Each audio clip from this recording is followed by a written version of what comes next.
சரியா?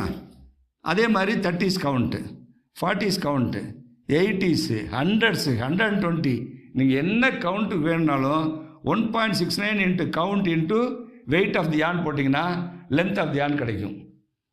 போன இதில் சொன்ன மாதிரி தான். சார் எனக்கு இந்த இதெல்லாம் புரியல, எனக்கு ஃபார்முலா மட்டும் சொல்லுங்கள்.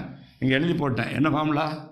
1.69 கான்ஸ்டன்ட் இன்ட்டு கவுண்ட்டு, என்ன கவுண்ட்டுக்கு நீங்கள் பண்ணுறீங்க, இன்ட்டு வெயிட்டு, எவ்வளோ வெயிட் யானு, 100 கிராமா 200 கிராமா 1 கிலோவா, எல்லாமே கிராமில் தான் போடணும். எல்லாம் வச்சுக்கோங்க, கிலோவில் போட்டுறாதீங்க, எல்லாமே கிராமில் போடணும். அப்போ 1.69 into count into weight of yarn in grams போட்டிங்கன்னா உங்களுக்கு லென்த் ஆஃப் தி யான் கிடைக்கும். இவ்வளவு சிம்பிளான ஒரு விஷயம் நம்ம தெரிஞ்சுக்காமல் இருக்கலாமா இந்த இண்டஸ்ட்ரியில் இருந்துக்கிட்டு? சரியா?